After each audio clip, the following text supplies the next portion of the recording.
It is no mystery that Lazarus, Alabama, truly needs Jesus. But with what went down at the Whiskey House last spring, one would never hesitate to ask the question, why would Jesus even consider coming to Lazarus, period? Lazarus Police Department and Hawthorne County Sheriff's Office had their hands full with the cataclysm at the Hawthorne County Whiskey House. After having to deal with false prophets and violent death, a serious toll was taken on the Lazarus authorities and leadership. So by now, all citizens of Lazarus and Hawthorne County definitely know it's not just an urban legend.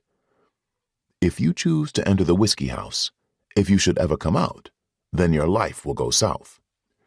It doesn't matter if a person is good-natured, has good intentions, or is drama-free.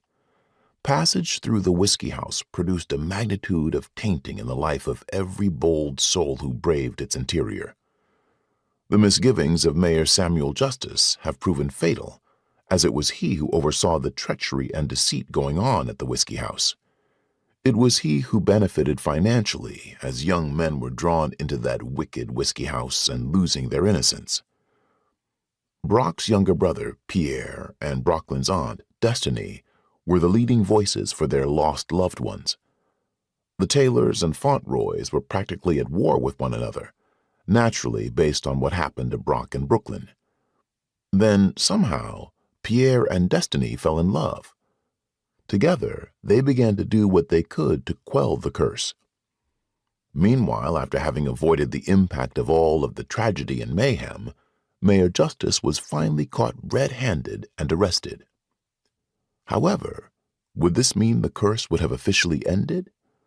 Well, not so fast, because according to the Whiskey House prophecy, if the seed shall live, 3 angels shall perish, and the children will be lost for generations to come. Plagued will be the land of the cursed seeds as one dead spirit roams. So welcome to present-day Lazarus, Alabama.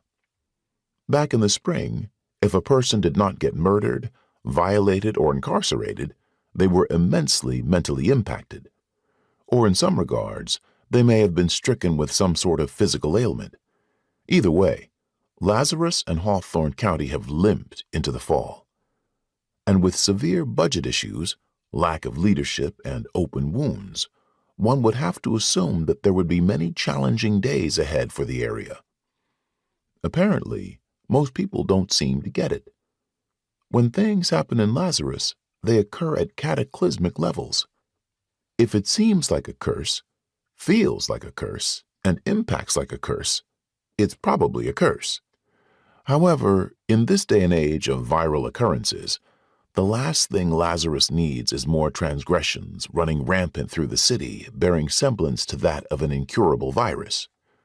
Braxton Bradley, a local paralegal, Pierre, Destiny, the Whiskey House boys, and the former members of the Central Baptist Sisterhood managed to survive.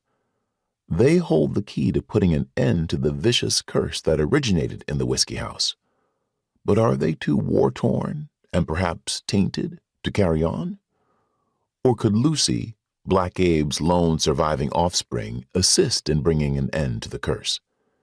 Maybe her boyfriend Romeo Bo Vega, who just returned to Lazarus from Dallas, Texas, could take a stab at it as well. One thing's for certain. In Lazarus, Alabama, the devil does more wheeling and dealing than croupiers at a gambling casino.